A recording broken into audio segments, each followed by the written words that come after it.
ahora me vino toda la conversación que tuve con él en la puerta del hotel ejecutivo, cuando me había comentado que el pastor de su congregación partió a la presencia del Señor y la iglesia, ¿verdad?, se quedó sin su pastor. Bueno, bendito sea Dios. Padre, gracias por tanta gloria, por tanta bendición que nos permites disfrutar. Señor, ayúdanos a asimilar todo esto que tú estás haciendo, Señor.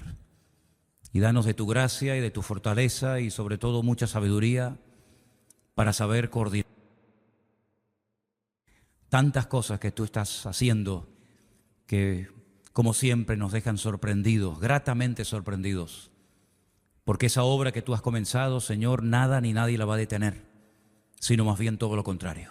Tal vez nosotros no veremos todo lo que se podrá llegar a hacer, pero Señor, hasta el último momento de nuestra vida, hasta que tú nos des fuerzas, seguiremos esforzándonos por sembrar la sana doctrina y enseñar tu palabra al mayor número posible de personas.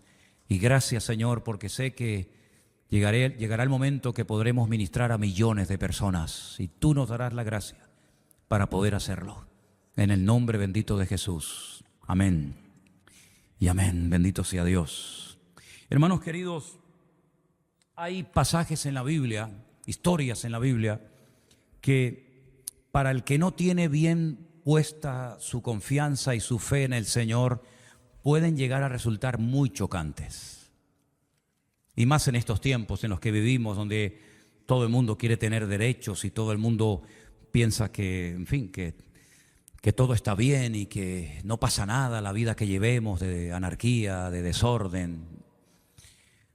Hay historias, ya digo, en la Biblia que cuando uno las lee, lógicamente uno no va a pelear ni a discutir con el Señor, ni mucho menos, pero son historias muy impactantes. Yo he comenzado hoy a título personal, a lo mejor les comparto algo si el Señor me lo indica así, pero yo he empezado hoy a título personal un estudio sobre la vida, sobre el personaje de Job. Y es increíble, ¿no? Porque ahí se despejan muchas dudas, ¿verdad? Porque en aquellos tiempos y durante muchos siglos se consideraba que Satanás no podía bajo ningún concepto tocar, o el pueblo de Dios era como una especie de burbuja que no le podía pasar nada malo, no podía haber enfermedades, no podía haber guerras, no podía haber problemas. Y nos damos cuenta de que cuando se abre la puerta al pecado y se vive de espaldas a los principios que Dios ha dado en su palabra, pues tarde o temprano la factura hay que pagarla. Y las consecuencias a veces son tremendas. Y vemos a Dios, a nuestro Dios, ese Dios de amor que amamos, que adoramos, que servimos, que hoy le hemos cantado y exaltado, lo vemos diciéndole a Adán y Eva, fuera de aquí, fuera de aquí. Ustedes ya no pueden vivir en este lugar. Este lugar era para vivirlo con unas condiciones y ustedes las han quebrantado todas. Por lo tanto, ustedes ya no son dignos, ya no son merecedores de estar en el lugar más hermoso de la tierra, que no fue destruido hasta después del diluvio. El jardín del Edén estaba ahí. Ahí estaba el jardín del Edén. Pero no podían disfrutar de él, no podían entrar. Dios puso vigilantes, ¿verdad? Dios puso seres espirituales, ángeles, para que le impidieran el retorno al hombre, porque ya no eran dignos de vivir en aquel lugar. Y allí seguía el árbol de la vida, allí estuvo durante mucho tiempo. Y allí estuvo el árbol de la ciencia del bien y del mal durante siglos, hasta que el diluvio, pues, acabó con todo aquello. Y fue Dios el que expulsó a los seres humanos, a Adán y a Eva del jardín del Edén. Y tiempo más tarde, cuando vemos que la tierra se corrompe, pues vemos que el que mandó el diluvio no fue Satanás, sino fue Dios. Y fue Dios el que dijo, basta, hasta aquí hemos llegado. Borrón y cuenta nueva. Y fue Dios el que le dijo a Lot, sal corriendo, porque si no sales corriendo vas a perecer tú también junto con toda la población de Sodoma y Gomorra. Y aquellas ciudades fueron fulminadas y nunca más, oye, qué curioso, ¿no? Nunca más nadie se atrevió a restaurar las ciudades de Sodoma y Gomorra. Ha habido gente que ha intentado restaurar Babilonia. Por ejemplo, Alejandro Magno murió en el intento de reconstruir Babilonia. Ha habido personas que se atrevieron a restaurar Jericó, ¿verdad? Y existe una Jericó moderna hoy en día, pero Sodoma y Gomorra quedaron arrasadas y nunca más se supo nada de ellas. Es más, cuando viajas al desierto de Judea, la zona sur del Yam HaMelech o del Mar Muerto, del Mar Salado, pues allí están los restos de Sodoma y Gomorra y ahí quedaron de por vida, ¿verdad? Y fue Dios el que destruyó esas ciudades. Así que cuando uno va a la palabra de Dios, uno se encuentra historias muy bonitas, historia de milagros, historia de maravillas, de proezas, cómo Dios mandó durante 40 años el maná a su pueblo y cómo mandó millones de codornices para que comieran y cómo mandó el agua, etcétera, etcétera. Pero ese mismo Dios de milagros, ese mismo Dios de bondad, de misericordia, era el Dios que también tenía que actuar en momentos puntuales con justa justicia.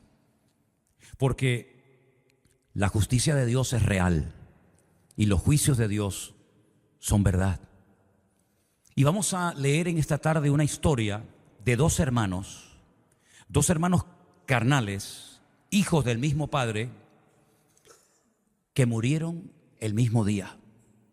Y llevo toda la semana dándole vueltas y meditando y leyendo el texto en hebreo y palabras y diccionarios y consultando distintas versiones, etcétera, sobre estos dos personajes. Vamos a ir a Levítico capítulo 10, por favor. Levítico capítulo 10. Yo quiero leer a partir del versículo 1 la historia de Nadab y Abiú. Nadab y Abiú, hijos de Aarón, tomaron cada uno su incensario y pusieron en ellos fuego, sobre el cual pusieron incienso, y ofrecieron delante de Dios fuego extraño. Esh Zarah, se dice en hebreo, después les explicaré.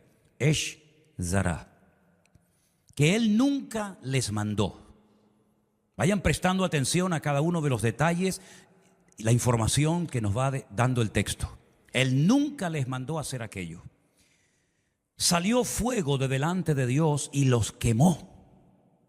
Y murieron delante de Jehová, delante del Señor. Después explicaremos qué significa morir delante del Señor, porque está hablando de un lugar.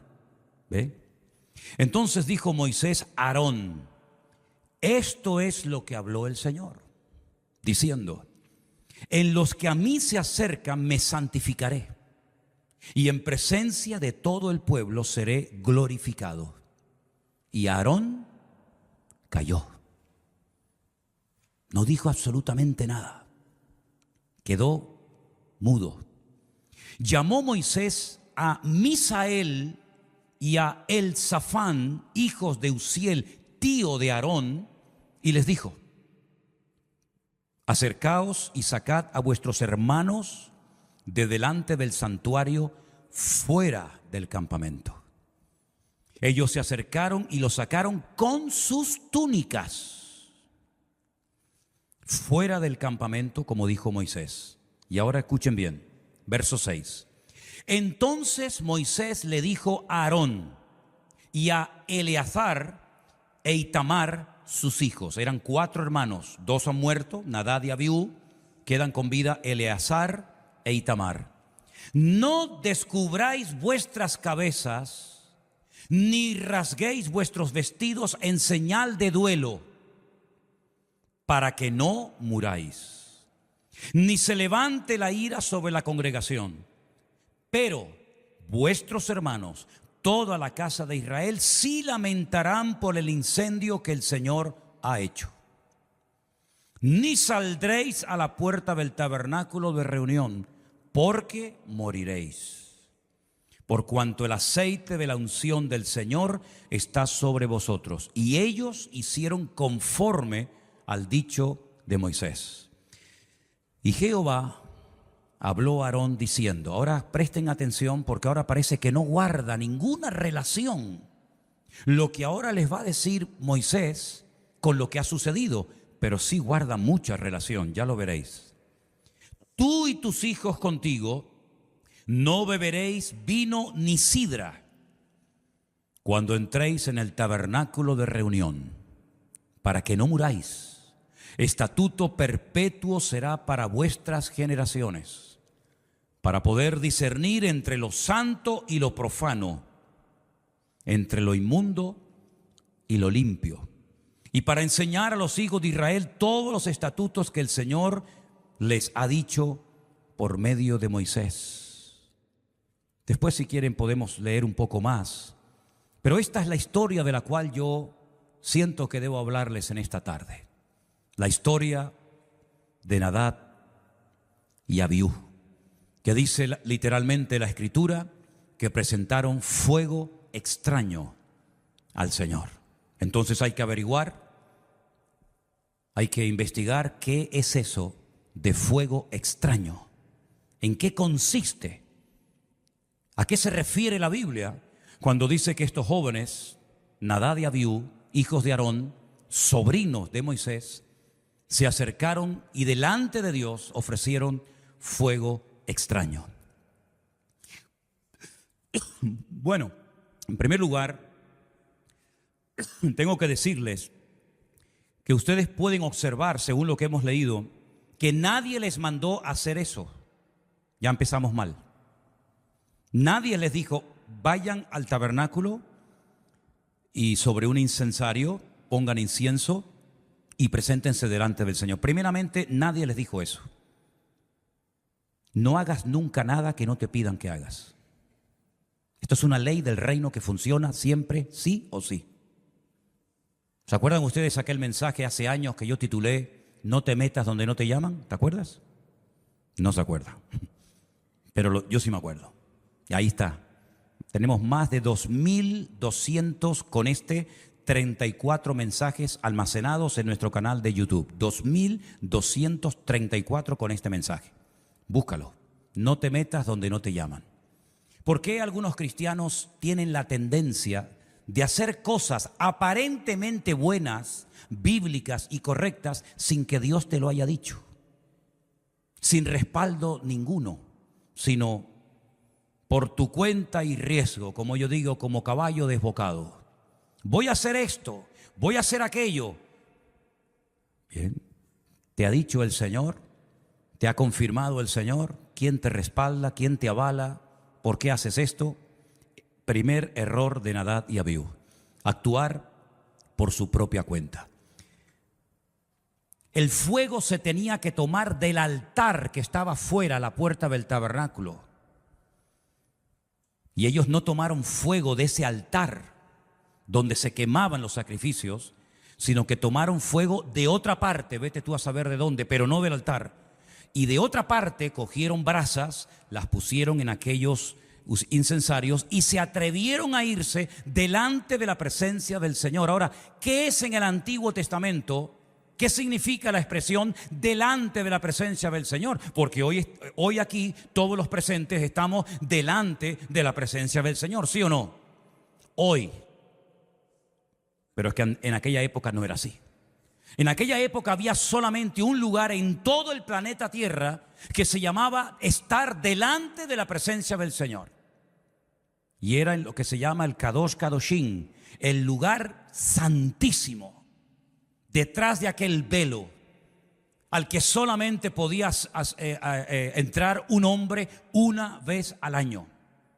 Solamente un hombre, en este caso el padre de estos muchachos, Aarón, el sumo sacerdote, repito, una vez al año solamente. Y para poder entrar en la presencia del Señor y estar delante del arca de la alianza que representaba estar delante de Dios, donde estaba la gloria de Dios, ¿verdad? Previamente había que pasar por todo un proceso de purificación. No es que Aarón se levantaba por la mañana y decía, me voy al lugar santísimo a hablar con el Señor. Ni se te ocurra, porque vas a caer muerto, por mucho Aarón que seas. Había que presentar una serie de sacrificios, llevar en unos cuencos, en unos vasos especiales, consagrados, sangre de esos animales, llevarlos a la presencia del Señor, todo un ritual de purificación, lavado de manos, lavado de pies, etcétera, etcétera, y solamente cuando el Señor lo permitía. Pero estos muchachos sabiendo que no pueden hacer eso, se atreven a ir no uno, sino dos, a ponerse delante de la presencia del Señor, que es, ya te lo acabo de decir, el lugar santísimo, donde no podía entrar nadie más que su padre una vez al año. Estos dos, por su cuenta y riesgo, Nadab y Abiú. Ahora, puede ser que dijeran, bueno, somos el hijo del pastor, somos los hijos del sumo sacerdote, ¿qué nos va a pasar? Tenemos que tener algún tipo de trato preferencial, ¿no? Al fin y al cabo, Moisés es nuestro tío. El hombre más importante del mundo, el hombre más usado de la tierra es nuestro tío. Es decir, Dios tiene que considerar que somos hijos de Aarón y sobrinos nada más y nada menos que de Moisés. ¿Qué nos va a pasar? Pues se equivocaron. Porque solamente, ya digo, podía entrar un hombre una vez al año, y estos entraron dos con fuego extraño, con fuego ajeno, no tomado de las brasas del altar que estaba afuera. Es decir, no respetaron la autoridad de su tío Moisés, ni de su padre Aarón. Mira, hablando claramente, te lo voy a decir así de claro, no quisieron esperar. No quisieron esperar. Ahora, en ese campamento, en esa multitud de casi 2 millones de personas, había un joven que esperó 40 años para poder decir, ahora ha llegado mi momento y ahora el Señor cuenta mi vida. Mi vida cuenta delante del Señor. Y me refiero a Josué. Capítulo 1 de Josué dice, ahora que mi siervo Moisés ha muerto. Pero la pregunta es, ¿y cuándo murió este hombre? ¿Cuánto vivió Moisés? ¿Alguien sabe? Moisés vivió 120 años, 40 años en Egipto, 40 años solo en el desierto y 40 años con el pueblo de Israel. Total, 120 años.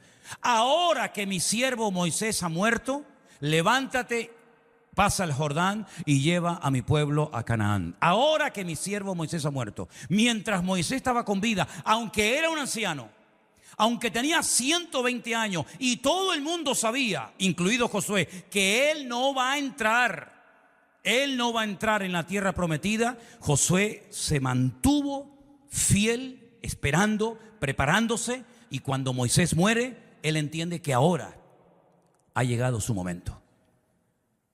¿Por qué le cuesta tanto a algunos cristianitos que llevan 4 días en esto tomar decisiones que pueden llegar a perjudicar vidas? Porque el reino de Dios, la iglesia del Señor, no estamos hablando de animales, con todo mi respeto a los animalitos, ni estamos hablando de mercancía, estamos hablando de vidas, estamos hablando de almas. Y abrir una iglesia, ponerse un título de pastor, llamarse profeta, llamarse apóstol, no cuesta nada. Pero ¿y el testimonio que dan algunos después de haberse autoproclamado lo que Dios nunca dijo que fueron? El precio, ¿quién lo paga? Lamentablemente, muchas veces, los primeros la familia. Los primeros la familia.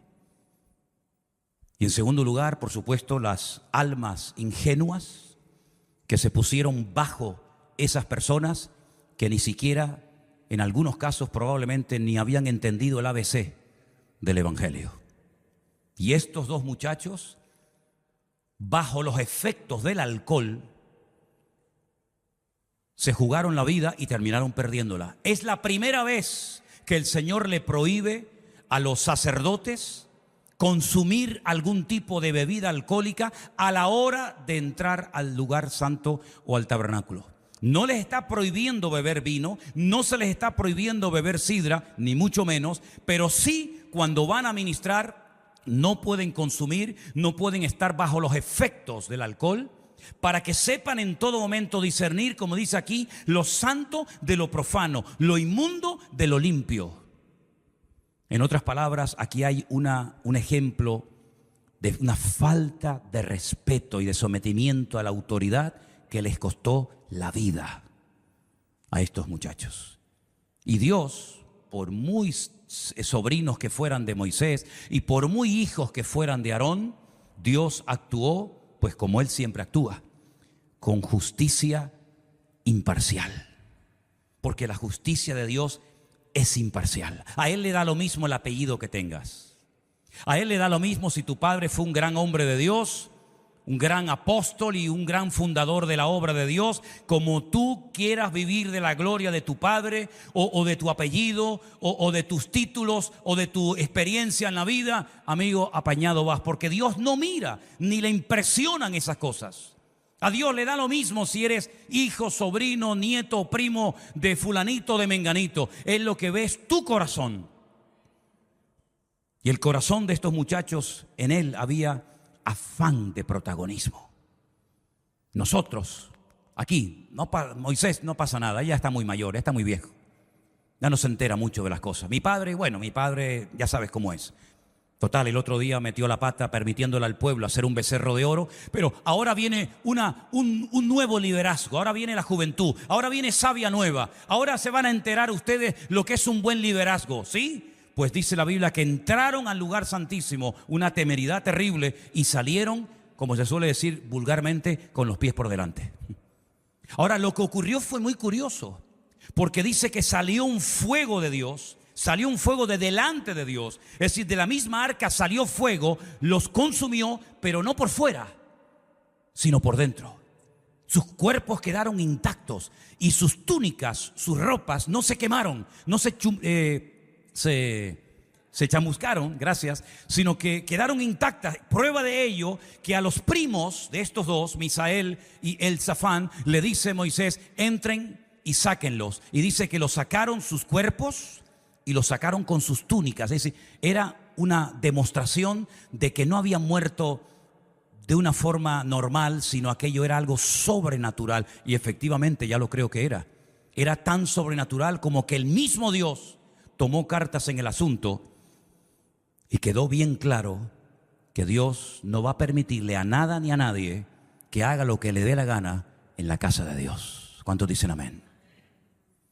Claro, algunos pueden estar pensando, yo no sé si a ti te pasa lo mismo, pero yo cuando escucho, generalmente no suelo escuchar nunca, no tengo tiempo para escuchar otros ministerios, pero a veces cuando he escuchado a veces a Anderson predicar o a cualquier otro hermano, pues ya automáticamente por defecto profesional uno ya empieza a pensar, ¿no? A lo mejor dice, uy, pues yo de esta frase o de este versículo, de esta historia, ¿no te pasa a ti, Anderson? Que a lo mejor estoy hablando yo una cosa y dice, uy, pues mira, yo de aquí puedo sacar un mensaje para el próximo jueves o el próximo domingo, ¿verdad? Pues a lo mejor alguien entre nosotros que conoce de Biblia o en las casas puede decir, pero pastor, usted me está hablando de cómo actuaba Dios en el Antiguo Testamento. En el Nuevo Testamento todo es diferente. En el Nuevo Testamento todo es gracia, todo es misericordia, todo es amor, todo es bondad. Pero caramba, el Dios del Antiguo Testamento es como el Dios del garrote, ¿no? Te pasas y ¡bum!, caen fulminados dos en la presencia del Señor. Bueno, tengo una sorpresa para esos que están pensando eso. Tengo una sorpresa para ustedes, pero déjenme avanzar un poco. Lo curioso es que cuando estos dos hijos mueren instantáneamente y caen fulminados por la ira de Dios en el tabernáculo, Moisés le habla a su hermano, el padre de estos chicos, y les dice, yo me voy a santificar y yo me voy a dar a conocer en personas dignas, santas, que se toman en serio el llamado y el ministerio. ¿Cómo me voy yo a glorificar? ¿Qué honra voy a sacar yo permitiendo y no haciendo nada, tolerando que estos dos muchachos bajo los efectos del alcohol entren como Pedro por su casa hasta el lugar santísimo y salgan y entren y aquí no pasa nada? Yo no me puedo glorificar ni exaltar mi nombre en nada de esto. Y dice la Biblia que Aarón cayó. ¿Qué va a decir? ¿Qué lección tan grande nos da Aarón? Podía haber dicho, oye, Moisés, eran mis hijos. Moisés, los chicos, dale otra oportunidad. Al fin y al cabo era la primera vez que lo hacían. Moisés le habló a Aarón, su hermano, y dice que Aarón cayó. No le echó la culpa a Dios, no le echó la culpa a su hermano, no le echó la culpa a las leyes de Dios, sino que se cayó como diciendo, pues ¿qué voy a decir? ¿A quién le voy a echar la culpa si al fin y al cabo lo que han hecho era digno de muerte? Me da igual si fueran mis hijos o los vecinos de enfrente. Lo que está mal, está mal. Y por eso yo les dije cuando Gregorio nos traía la lectura, que prestaran atención a ese texto donde dijo el Señor Jesucristo, cualquiera que ama a padre o a madre más que a mí, no es digno de mí. Y cualquiera que ama a hijo o a hija más que a mí, no es digno de mí.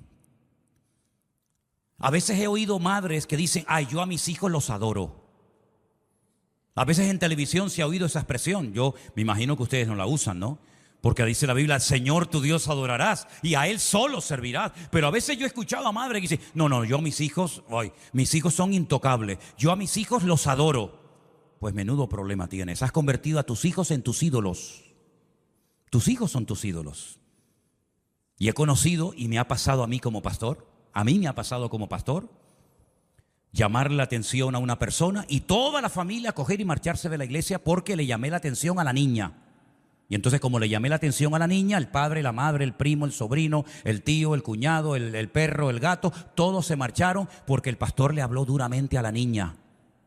Y yo me acuerdo que en mi época ya eso ha pasado, porque eso fue en otra etapa de la vida. Pero yo me acuerdo cuando en la escuela el profesor me castigaba o nos llamaban la atención, como se te ocurriera ir a casa y decirle a tu padre, el profesor me pegó, el profesor me castigó, el profesor me dijo esto, aquello. Mi padre siempre decía, algo malo habrás hecho.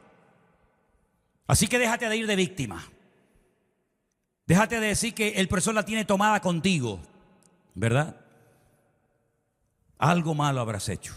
Y en este caso Aarón sabía perfectamente, porque los hijos de Aarón fueron nombrados también sacerdotes junto con su padre. El sumo sacerdote era el padre, pero ellos también eran sacerdotes. Y para ser sacerdote se tenían que aprender la ley de memoria. Así que no eran ignorantes, pobrecitos ignorantes.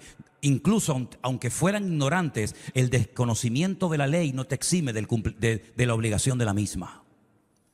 No, yo no sabía que no se podía aparcar aquí. Pues tenga 500 euros de multa para que lo sepas para la próxima vez. Yo no sabía que no podía ir a 250 por la carretera. Pues tenga, retirada del carné, fuera los puntos para que la próxima vez se entere. Es decir, el no sabía no te excusa. El no sabía no te va a servir de nada. Pero en este caso, ellos sabían perfectamente que la forma de actuar no era la correcta. Y merecían, pues, lo que pasó. La muerte.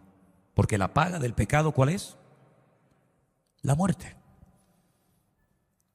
Cuando a un judío se le muere alguien, esposa, esposo, hijo, nuera, quien sea, se tira al suelo, no se baña, en el caso de los hombres, ni se afeita, ni se corta el pelo, ni se cambia de ropa hasta que termina el periodo de duelo. ¿Cuánto dura? Bueno, ya depende. Pero yo he visto judíos tirados en el suelo a gritos en el muro de Jerusalén, en el Cote de las Maravillas, allí en Jerusalén, tirados en el suelo, gritando, huelen mal, las barbas de días sin afeitarse, no se lavan los dientes, no se peinan, hacen así, se rajan las vestiduras o se hacen un corte con una navaja, un cuchillo, y todo el mundo los observa y saben que están de luto. Y en esas culturas orientales es normal el luto. Pero mira lo que le dice el Señor a Moisés: no descubras tu cabeza, no rasgues tus vestidos en señal de duelo, no sea que tú también mueras como ellos. Ni se levante la ira en la congregación. Vuestros hermanos, la casa de Israel, sí lamentarán, pero tú no. Ni saldrás a la puerta del tabernáculo para que no mueras. Es decir, cuando salquen a los cadáveres de tus dos hijos, cuando salga delante de tus narices Nadab y Abiú, tú te quedas dentro. Y no te vas a poner allí a llorar, a gritar, no te vas a rasgar las vestiduras, no vas a hacer el show y el espectáculo que siempre se hace en los días de duelo, sino tú te vas a callar la boca, ni una lágrima.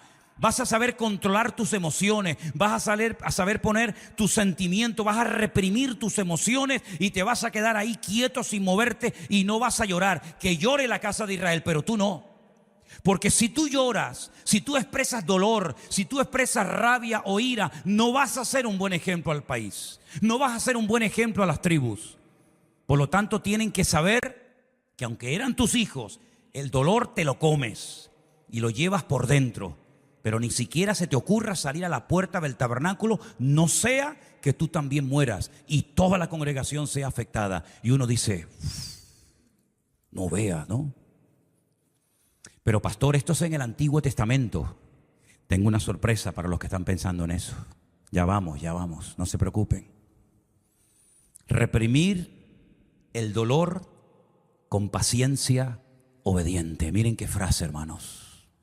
Reprimir el dolor con paciencia, obedeciendo y sirviendo a Dios. Porque a todo esto, si ustedes leen el resto del capítulo, que me gustaría que lo leyeran en sus casas, ¿saben lo que le dijo Moisés? Y ahora vete y sigue con los sacrificios, sigue con tu llamado, sigue con tu ministerio, no te metas ahora en la cama, cierras las ventanas, cierras las cortinas, no quieres hablar con nadie, no quieres servir al Señor, ahora entras en amargura, ahora entras en depresión. No. Tú mañana te levantas y presentas el cordero, el sacrificio, la sangre y sigues tu vida normal, porque esto ha sido una lección objetiva para todo el pueblo. Por eso les dije al principio, les anuncié que hay historias de la Biblia que son muy fuertes, ¿verdad? Son muy chocantes. Pero cualquiera que ama a padre, a madre, a hijo o a hija más que a mí, dijo el Señor, no es digno de mí. Y ahora viene la sorpresa. Vengan conmigo, por favor, ahora al Nuevo Testamento, si les parece. En el Nuevo Testamento, en el libro de los Hechos, ya saben por dónde voy, ¿verdad? Ya saben por dónde voy, ¿verdad? Bueno. Estamos ya en el Nuevo Testamento. Ya no está Moisés ni Aarón, ya no estamos bajo la ley. Ahora ya ha nacido la iglesia primitiva. Ahora ya hay un nuevo sistema de acercarse y de servir y de honrar al Señor. Ahora ya no están bajo la ley, sino bajo la gracia. Ahora son los discípulos los que pastorean a la gente. Ya no son los rabinos, ya no son los ancianos de Israel, sino ahora es Pedro, Santiago, Juan, Tomás, que están en la iglesia primitiva. Y la iglesia comienza a crecer, la iglesia comienza a multiplicarse. Hay que organizar la iglesia a la hora de la comida, la distribución, etcétera, etcétera. Pero resulta que en el capítulo 4 se nos da una información muy interesante que hay que leerla para poder entender lo que va a suceder a continuación. Hechos capítulo 4, verso 32 dice así: y la multitud de los que habían creído era de un corazón y un alma. Ninguno decía ser suyo propio nada de lo que poseía, sino que tenían todas las cosas en común. Imagínense que aquí en la iglesia tuviéramos un montón de armarios, toda esa parte llena de armarios llenas de ropa. Y a este lado, camisas, zapatos, etcétera, etcétera. Todas nuestras ropas, todas las de cada uno de nosotros, las traeríamos a la iglesia y las pondríamos bien lavaditas en sus perchas correspondientes. Y usted viene al culto y dice: esa camisa del pastor me gusta, aquellos zapatos del hermano me gustan, aquella falda, y entonces ya no habría propiedad privada. Pondríamos todos los coches en la calle de la iglesia, desde una esquina hasta la otra. No sé cuántos coches puede haber entre nosotros, 10, 20, 30, 40, 50 coches, todos con las llaves, todos puestos con las llaves. Y usted va por la calle y dice: hoy me voy a ir en el coche del hermano Juan, mañana me voy a ir en el coche de la hermana fulanita, ¿verdad? Todas las cosas en común. Nadie decía ser propio nada de lo que poseía. Yo nunca he visto eso. Yo lo creo, lo acepto, lo predico, pero hablo desde la teoría porque yo eso nunca lo he visto. Me acuerdo que cuando, por ejemplo, me llegan hermanas y me dicen: no, es que los hermanos se han peleado. Digo: ¿por qué? Porque le cogió los zapatos o le cogió la camisa. Digo: bueno, pues ¿cómo serían en la iglesia primitiva, no? Con gran poder los apóstoles daban testimonio de la resurrección del Señor Jesús, y abundante gracia era sobre todos ellos. Así que no había entre ellos ningún necesitado. Pero ¿cómo va a haber necesitados si todos lo tenían todo en común? No podía haber necesidad, porque todos los que poseían heredades o casas, ¿qué hacían? Las vendían y traían el precio de lo vendido. Esto tampoco lo he visto. Esto yo nunca lo he visto. Lo predico, lo creo, pero no lo he visto. Que gente venda sus propiedades y traigan el dinero a la iglesia, yo eso nunca lo he visto. Dice, y ponían a los pies de los apóstoles y se repartía a cada uno según su necesidad. Bueno, efectivamente esto era un milagro, porque esto ni planificándolo, ni pidiéndolo, lo vas a ver. Esto fue realmente un mover especial del Señor en aquel tiempo, y lo predicamos y lo creemos, pero forma parte de la historia, porque el cristianismo no vive así. Yo diría, no digo que es imposible, pero vivir así hoy en día sería muy complicado vivir así. Entonces ahora habla de un tal José, pero los apóstoles a ese hermano llamado José le cambiaron el nombre. Es decir, que Bernabé no se llamaba Bernabé. Bernabé realmente se llamaba José. Pero lo que pasa es que los apóstoles le cambiaron el nombre porque el nombre Bernabé significa hijo de consolación. Y este hermano José o Bernabé era un levita, era de la tribu de Leví y había nacido en la isla de Chipre. Como tenía una heredad, la vendió y trajo el precio y lo puso a los pies de los apóstoles. Es decir, si me permiten, se puso como de moda que la gente en la iglesia primitiva en aquel tiempo tenían una propiedad, la vendían y llevaban el dinero y lo ponían, como dice aquí, a los pies de los apóstoles. ¿Qué significa eso de a los pies de los apóstoles? Significa ustedes a partir de ahora administran este dinero como crean ustedes oportuno. Yo me desentiendo de esto y ahora son ustedes los que administran el dinero que yo he puesto en vuestras manos. ¿Había que hacer esto por obligación en la iglesia? No. ¿Era un mandamiento bíblico? No. Lo hacía el que quería y el que no quería, pues no lo hacía. Incluso si alguien quería dar algo a la iglesia de lo vendido, podía dar una parte y otra parte quedársela para él, para sus gastos, para lo que fuera. Era algo que se hacía, pero repito, no era obligatorio. Era algo que se hacía, pero en ningún momento vemos que se les obligaba a la gente de la iglesia a desprenderse de su patrimonio. Bueno, pero se hacía, esa es la realidad. Ahora con este trasfondo y con esta información vamos a poder entender un poco mejor, creo, la historia que se nos relata en el capítulo 5.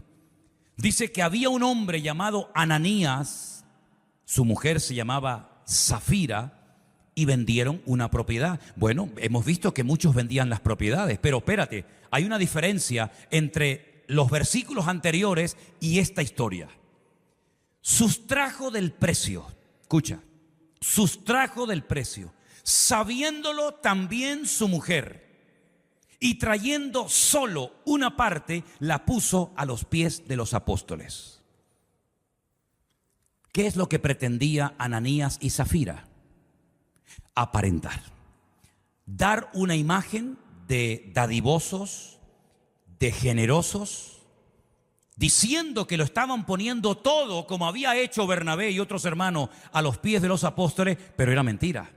Dice que tanto él como su mujer se pusieron de acuerdo y sustrajo del precio, y podía haberle dicho a Pedro o a la iglesia: hermano, miren, hemos vendido un terreno que teníamos, no lo estábamos utilizando, estaba inservible, o sí, nos han dado X dinero y queremos traer una ofrenda especial a la iglesia. Y el resto, pues nos lo vamos a quedar nosotros. Amén.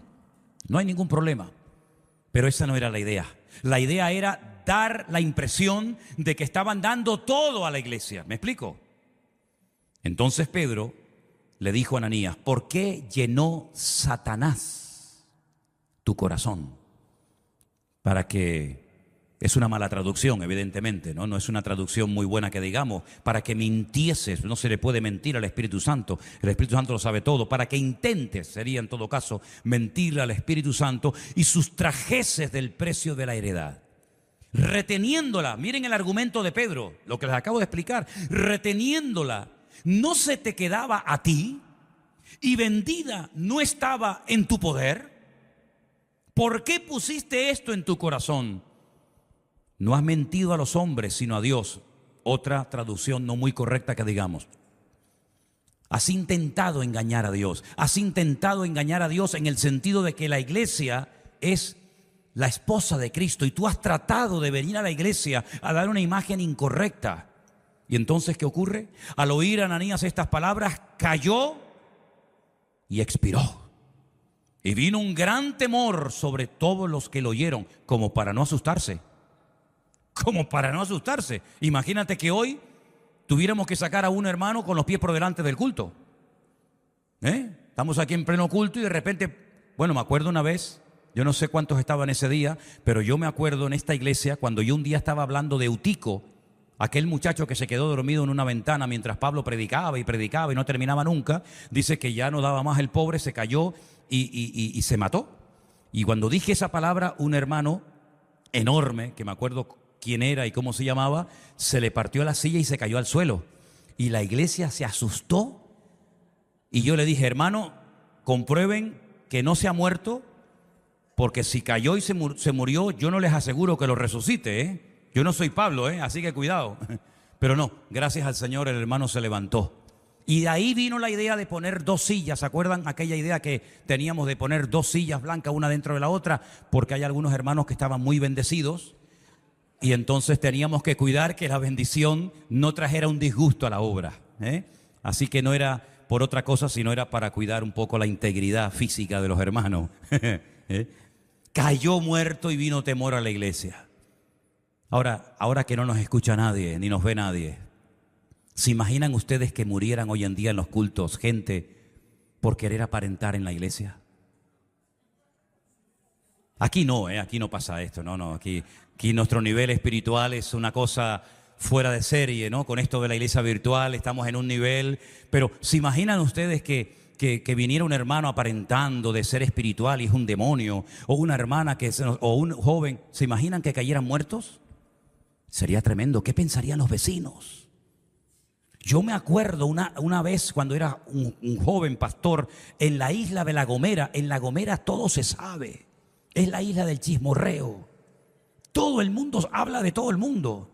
Todavía existe eso detrás del visillo, la vieja del visillo, ¿saben? Eso existe allí, es literal.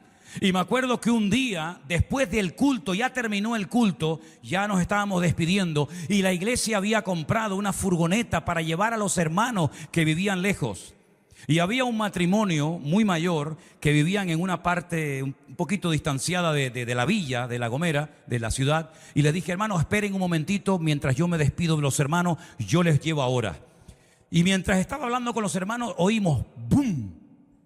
Y miramos y era una hermana muy mayor que se le partió la silla y se cayó. Y empezó la pobre con unos dolores y el pie como que le quedó así muy torcido y el marido quería enderezárselo a la fuerza. Y le dije, no la toque. Menos mal, después en la radiografía salió que el fémur, debido a la edad, pues se le abrió por la mitad. Y si él le hubiera movido el pie, se lo hubiera terminado de partir definitivamente, ¿no? Bueno, la cosa es que ahora, ¿cómo hacemos para una señora de 70 y pico, 80 años más o menos? ¿Cómo hacemos para llevarla a su casa con la pierna partida? No la podemos llevar, evidentemente. Hay que llevarla al hospital, pero no la podíamos tocar. Eran unos gritos terribles. Entonces digo, bueno, vamos a hacer algo.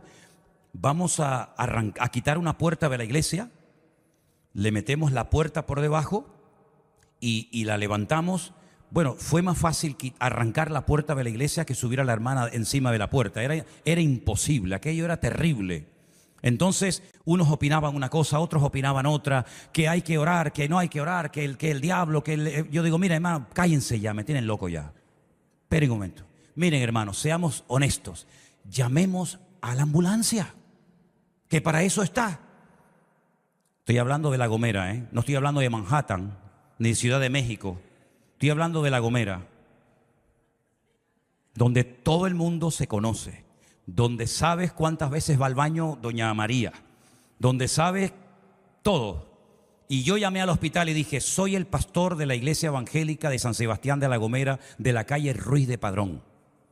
Se nos ha caído una señora y creo que tiene una fractura en el fémur. Por favor, pedimos que vengan, pero les voy a pedir un gran favor. Vengan sin la sirena. Parece una película italiana lo que les estoy contando, ¿no? Vino con la sirena a todo volumen. a todo volumen. Imagínense en La Gomera, que todo el mundo se conoce, que todo el mundo sabe cuántas veces va la hermana Juanita al baño. De repente ver a una ambulancia un domingo por la tarde, cuando no salen ni las moscas a pasear por el pueblo, de repente venir a toda velocidad la ambulancia, la policía, dirección Iglesia Evangélica, calle Ruiz de Padrón. Fue un avivamiento espiritual espectacular. Comenzaron a venir personas de todos los lados, salían vecinos, salían gente, venían corriendo por las calles. Yo salía a la calle y digo, Señor, ayúdanos, Padre. Y empezábamos a oír comentarios como, yo sabía que ahí adentro pasaban cosas muy raras. Yo sabía que tarde o temprano se iba a descubrir lo que esa gente hacía allá adentro. Todo tipo de comentarios. Y cuando la señora salió por la iglesia, fue como si sacaran a la Virgen de Candelaria en procesión. Todo el pueblo salió a ver a esta hermana, que la llevaron al hospital. Nunca en mi vida vi un crecimiento tan grande de la iglesia. El único problema es que al domingo siguiente no vino nadie. Ese fue el único problema, ¿no? ¿Cómo no va a venir temor a la iglesia cuando se acaba de caer muerto un hermano conocido en la iglesia? Pero es que no termina ahí la historia, es que hay segunda parte, como los culebrones colombianos. Hay segunda parte y dice, levantándose los jóvenes, lo envolvieron y sacándolo le sepultaron. Yo felicito a los jóvenes, porque yo soy joven y me dice el pastor, coja a ese hermano, envuélvalo en una sábana y lléveselo a enterrar al cementerio. Digo, llévelo usted, pastor, yo no lo llevo. Yo no lo llevo. Los jóvenes fueron valientes, se sometieron, envolvieron al fiambre en la sábana y se lo llevaron. Pasado un lapso como de 3 horas, a lo mejor doña Zafira, con el dinero que había sustraído, se había ido a comprar coloretes y maquillaje y ropa nueva. Vete tú a saber, porque 3 horas sin preguntarle al marido dónde estás, eso es raro, Eso es raro. Pero pasaron 3 horas y entonces ahora entra por la puerta la señora y Pedro le dice, dime, ¿vendisteis en tanto la heredad? Era la oportunidad, era el momento para decir, no, pastor, disculpe, nosotros no vendimos en esa cantidad la finca, el terreno, la hemos vendido más. Lo que pasa es que mi marido y yo hemos decidido dar una parte a la iglesia. Ah, bueno, perfecto. No. Pero ella, en vez de aprovechar la oportunidad para decir la verdad, dijo, sí, en tanto. Otra vez. Tanto monta tanto. Y le dijo Pedro, ¿por qué convinisteis en tentar al Espíritu del Señor? He aquí a la puerta los pies de los que han sepultado a tu marido, y te sacarán a ti también. Al instante ella cayó a los pies de él y expiró. Y cuando entraron los jóvenes, la hallaron muerta y la sacaron y la sepultaron junto a su marido. Fue un culto de jóvenes inolvidable. Los jóvenes dirían, pero acabamos de enterrar a uno y ahora otro. Ahora otro.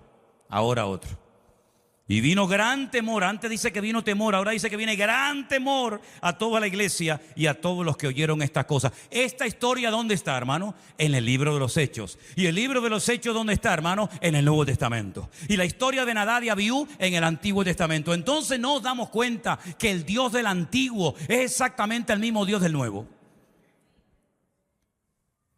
No nos damos cuenta de que la justicia de Dios es tan real como el amor de Dios. ¿Y no nos damos cuenta que el Dios que hizo el cielo también creó el infierno? ¿Y no nos damos cuenta que el Dios que salva a unos porque invocan su nombre, enviará a otros a la condenación eterna por no haber confiado y creído en Él? Es el mismo Dios. No nos hagamos una imagen distorsionada ni muy personal de Dios, creyendo que estas cosas ya no pasan hoy en día. Claro que pasan, hermanos. Lo que pasa es que solamente puedo decir que por la misericordia y por la infinita bondad del Señor no ocurren más cosas como estas. Pero, oye, a lo mejor nos haría falta una cosita de estas para espabilar un poco, Ahora no, en el culto siguiente, ¿no? Ahora precisamente hoy no, dice la hermana. Hoy no, otro día. Pero, hermanos, esta historia es un ejemplo para que nos demos cuenta de que las cosas de Dios son muy serias. Y no puede ser que tú te tomes más en serio tus negocios que tu relación con Dios. Y no puede ser que seas más tolerante para ti y tremendamente intolerante para los demás. Porque el que no le gusta que los demás hagan cosas malas debería ser más exigente consigo mismo. Porque es mucho más fácil proyectar en otros nuestros defectos, ¿verdad?, que no reconocer los propios. Pero queridos hermanos, esta historia es una historia muy interesante, donde aparece la expresión Esh Zará, y esa palabra Zará, que se traduce como rival, si quieren la pueden encontrar, y se los dejo como tarea, en 1 Samuel 1:6. Ahí aparece la palabra Zará. Miren en qué contexto se dice.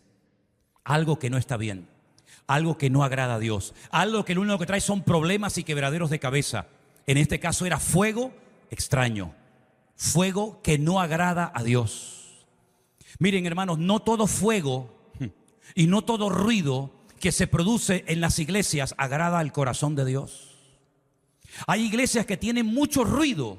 Desde que entras hasta que sales no hay ni un minuto de silencio. Ruido y ruido y ruido. Pero yo les recuerdo que hay varios pasajes en la Escritura donde dice que Dios no estaba en el ruido. Y Dios no estaba cuando se rompían las piedras. Y Dios no estaba en aquella multitud que se levantó y había un ruido terrible. Dice, pero no había Espíritu de Dios en ellos. Se levantaron, hicieron ruido, parecían que eran un ejército poderoso, pero no había espíritu en ellos. Y lo que nosotros queremos es levantarnos, glorificar a Dios, y que el único fuego que se mueva en nuestra vida no sea el fuego de la pasión, no sea el fuego de la carnalidad, sino sea el fuego del Espíritu de Dios, que no viene a destruir, sino viene a traer santidad y orden a tu vida y a la mía. ¿Cuántos dicen amén? Así que, hermanos, en el día de Pentecostés, nuestro Dios se hizo notorio enviando fuego a la iglesia. Estaban todos, cuando vino el día de Pentecostés, estaban todos unánimes juntos. Escuche esto, todos unánimes juntos. Como dice el Salmo 133, habitar los hermanos juntos en armonía, ¿verdad? Porque allí envía el Señor bendición y vida eterna. Cuando llegó el día de Pentecostés, un día específico, estaban todos sentados unánimes juntos orando, y de repente, el factor sorpresa, de repente vino un viento recio que soplaba, el cual llenó toda la casa, y se aparecieron lenguas repartidas como de fuego que se asentaron sobre cada uno de ellos, y todos fueron llenos del Espíritu Santo y comenzaron a hablar en otras lenguas según el Espíritu les daba que hablasen. Es decir, ahí hubo fuego. Pero no un fuego que vino a destruir, sino un fuego que vino a capacitar a la iglesia para la gran comisión de ir por todo el mundo y predicar el evangelio. Hubo fuego también en el Monte Carmelo. Sí, claro que hubo fuego. Pero dice la Biblia que el profeta Elías hizo un cortafuego y lo llenó de agua. Tomó medidas preventivas, porque el fuego no era para destruir, el fuego era para glorificar a Dios y para que los corazones se volvieran a nuestro Dios en genuina adoración. Y quemó la leña, quemó el holocausto, lo quemó todo hasta las piedras. Pero fue un fuego santo. No fue este fuego extraño, este fuego carnal, este fuego de querer aparentar, de querer saltarse las etapas y el tiempo, pasando por encima de Moisés, fíjate tú, pasando por encima del padre Aarón, entrando a la presencia del Señor sin permiso, sin autorización, sin un mandato específico de parte de Dios, sino, venga, yo me meto por ahí para adentro y hago lo que me da la gana. Mi padre se llama Aarón, a ver qué pasa, ¿quién me va a decir a mí algo? Y mi tío es Moisés, ¿qué pasa? ¿Verdad? Y encima entro con 4 copitas para... No. Y Dios dijo, ¿pero qué están haciendo estos? ¿Saben a quién me recuerdan estos chicos? Y ya termino. ¿Saben a quién me recuerdan se me parece un poco a la historia?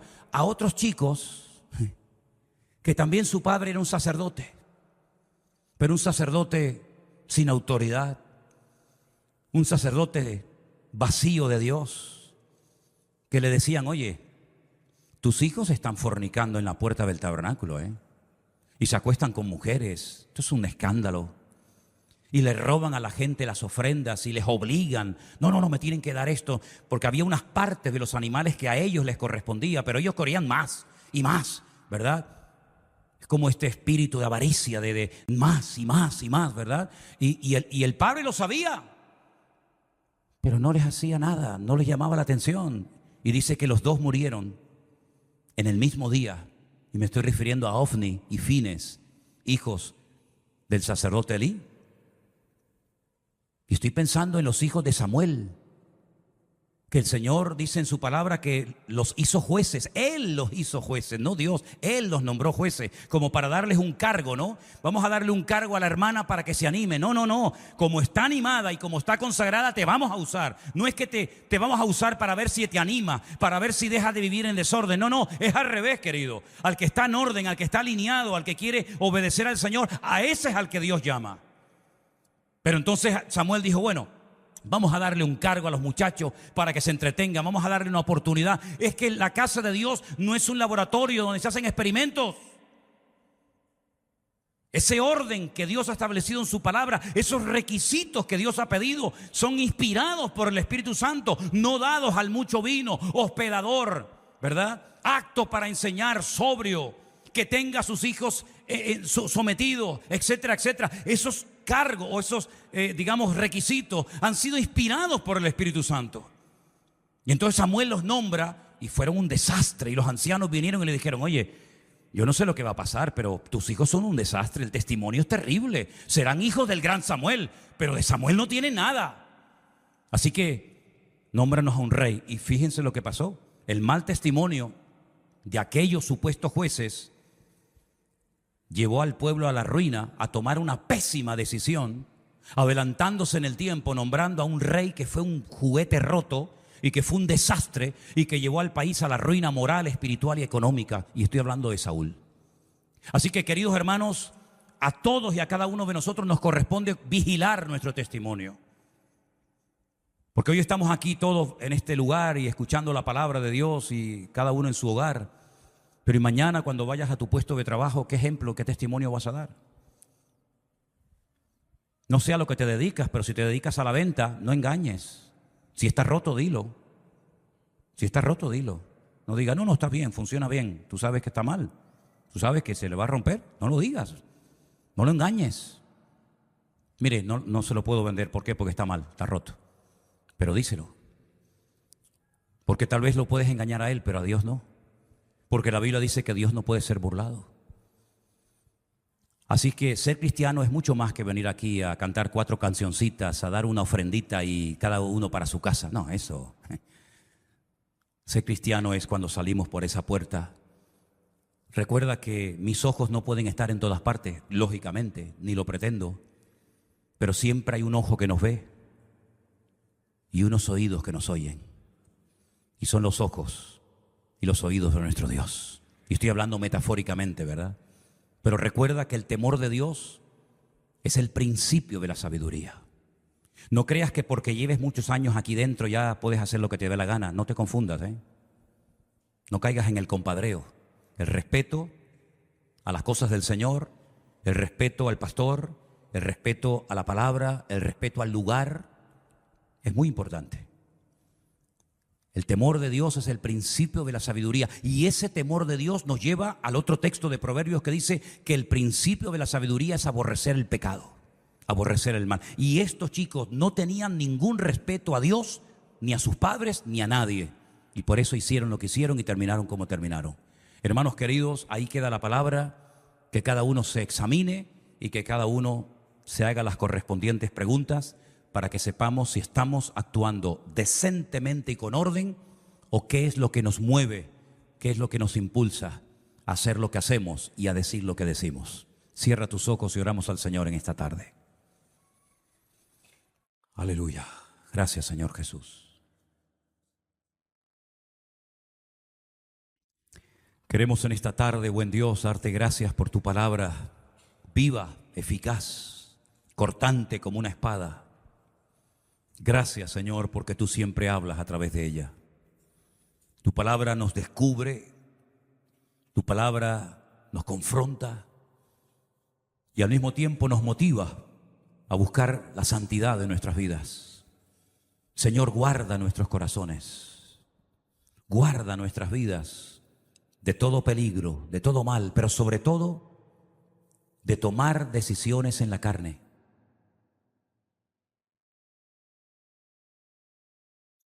Que en esta tarde cada uno de nosotros podamos, con la ayuda y con la bendición del Señor, tener siempre presentes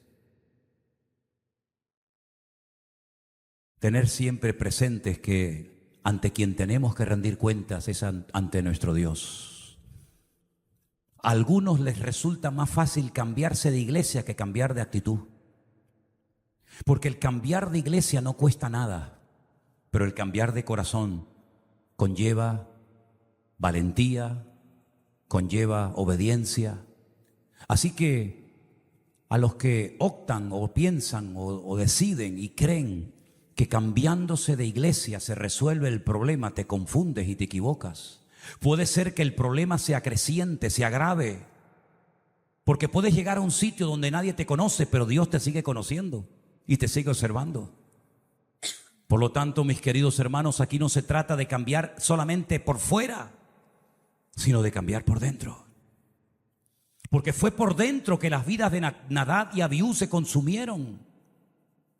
Fue por dentro que estaban mal. Y fue por dentro donde el fuego de la ira de Dios les consumió.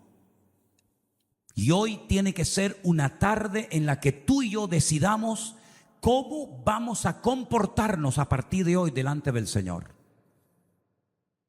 Pregúntate siempre, ¿por qué hago lo que estoy haciendo? ¿Por qué practico lo que estoy practicando? ¿Por qué enseño lo que estoy enseñando?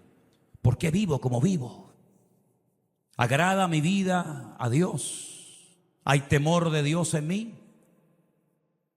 Que Dios nos ayude a todos y a cada uno de nosotros a alinearnos con nuestro Dios y en genuina adoración adorar al Señor nuestro Dios todos y cada uno de los días de nuestra vida. Y te daremos a ti la gloria y la honra siempre, en el nombre de Jesús. Amén.